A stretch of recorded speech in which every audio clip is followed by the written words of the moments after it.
Poor leg circulation after 60 tends to creep up on you. At first, it's cold feet at night. Then the calves start aching after a short walk. A year later, you're avoiding stairs because your legs feel twice as heavy. It feels inevitable. It's not. 3 specific movements done consistently can start improving blood flow over several weeks. Doctors who treat circulation problems in older adults recommend them regularly, and you can do every single one at home. Your calf muscles are sometimes called the body's second heart, and there is real science behind that name. Every time you contract the muscles in your lower legs, they squeeze the deep veins running through them and push blood upward, back toward your heart. When you walk, climb stairs, or shift your weight while standing, your calves are pumping. This happens hundreds of times a day when you are physically active. After 60, 2 things tend to shift at once.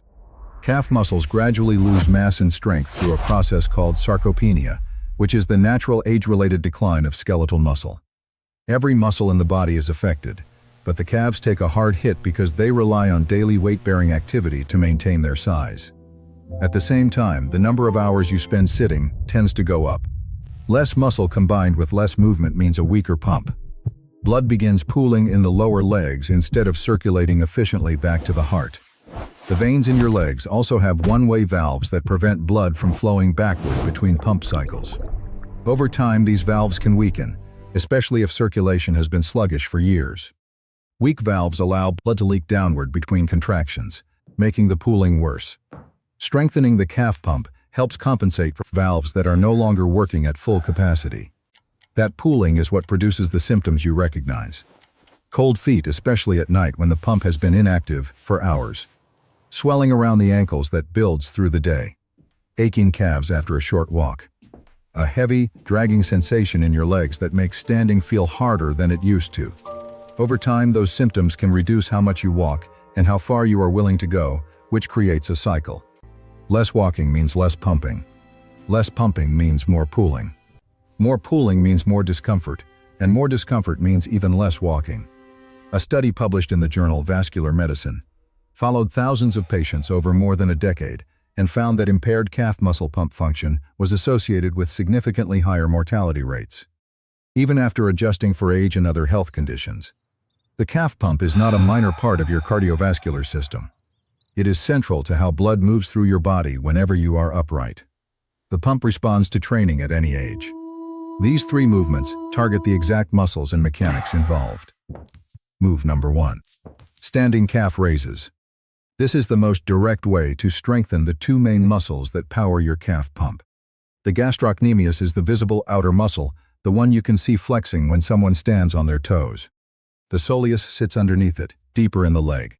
The soleus is the more important one for circulation because it wraps closely around the deep veins and does most of the squeezing during everyday movements like standing and slow walking. When you rise onto your toes, both muscles contract. That contraction compresses the veins running through your lower leg and pushes blood upward. When you lower back down, the veins refill. Each repetition is one full cycle of the pump. You are manually operating your second heart. Calf raises produce the strongest contraction of both muscles at once. Walking activates the pump gently with every step, but a deliberate calf raise loads these muscles much more intensely. That concentrated effort strengthens the pump faster than walking alone. Stand behind a sturdy chair or next to a kitchen counter. Place both hands lightly on the surface for balance. Your feet should be about hip-width apart, with your toes pointing straight ahead. Slowly rise up onto the balls of your feet, lifting your heels as high as you comfortably can. Hold the top position for 2 to 3 seconds. Then lower back down slowly, taking about 3 seconds on the descent. The slow lowering matters. It keeps the muscles under tension longer and increases the total pumping effect compared to dropping quickly. If you are just starting out, aim for 2 sets of 8 repetitions with roughly 30 seconds of rest between sets. Over the following weeks, work toward 3 sets of 12 to 15. There is no need to rush. Consistent daily practice builds more strength than pushing too hard in any single session. Once 3 sets of 15 feels manageable, you can progress to single-leg calf raises. Hold the chair with both hands, lift one foot slightly off the ground, and do the raise on the standing leg.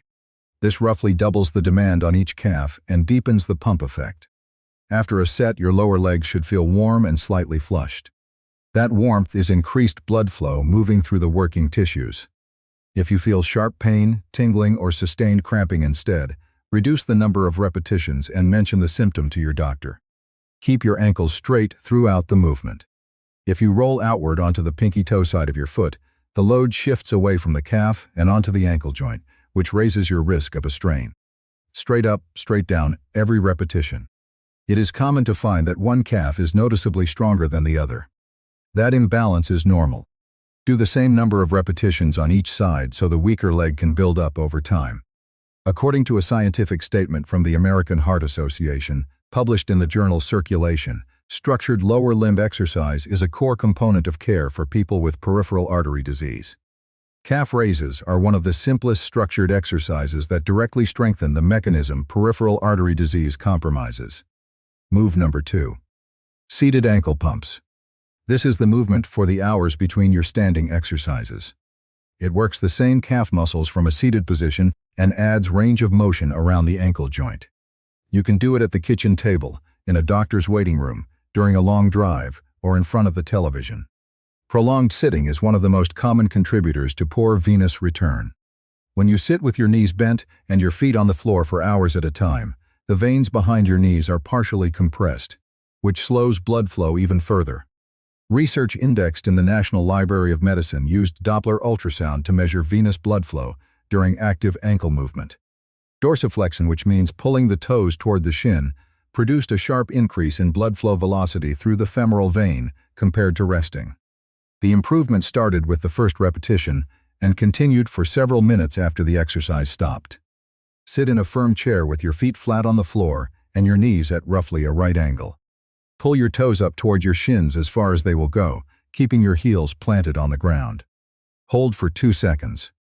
Then press your toes down and away, lifting your heels as if pressing a gas pedal. Hold for 2 seconds. That is 1 pump. The motion creates a rhythmic squeezing and releasing of the veins in your lower legs. It replicates the pumping action of walking without requiring you to stand up.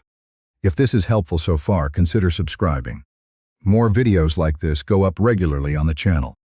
Start with 20 pumps in a row. Pause for about 15 seconds. Then do 20 more. 3 rounds of 20 is a practical daily minimum. If you realize you have been sitting for more than an hour without getting up, that is a good time to do a round. Between pump sets, add ankle circles. Lift one foot slightly off the floor and rotate it slowly in a full circle 5 times clockwise, then 5 times counterclockwise. Switch to the other foot. Circles engage the smaller muscles and tendons around the ankle that the straight pump motion does not fully reach, and they help maintain the joint mobility you need for stable walking. If your ankles feel stiff when you first start the circles, make smaller rotations and increase the range gradually over a few days.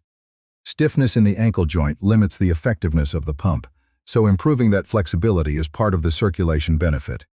Vascular specialists routinely prescribe ankle pumps to hospital patients after surgery to prevent blood clots during extended bed rest. You do not need to be recovering from a procedure to benefit from the same technique.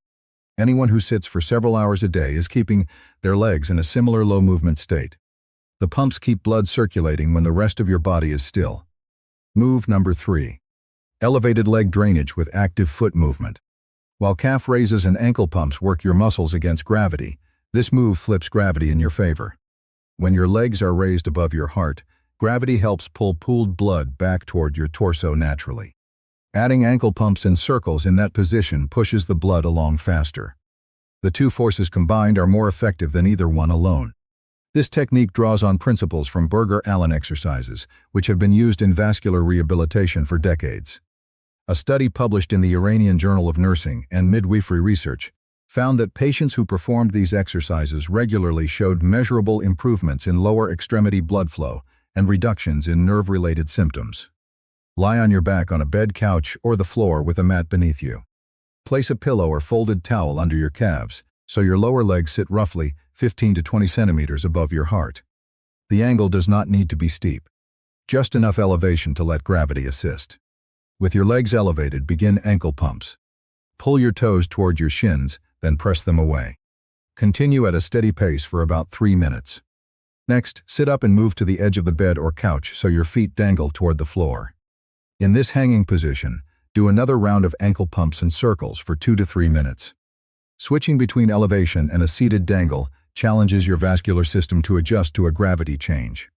Practicing this transition regularly helps keep your circulatory reflexes responsive, which is part of what prevents lightheadedness when you stand up from a chair or get out of bed. This position change training is valuable after 60 because the reflexes that manage blood pressure during standing, called baroreceptor reflexes, tend to slow down with age. Practicing the shift between lying down and sitting reinforces those reflexes. Then lie back down flat and rest for 2 to 3 minutes. That completes one cycle. Aim for 2 to 3 cycles per session. The full routine takes about 15 to 20 minutes. Many people find that evening works best because leg swelling and discomfort tend to peak toward the end of the day. If you have swelling that does not go down overnight, numbness, skin discoloration, or open wounds on your lower legs, see your doctor before starting any new exercise routine.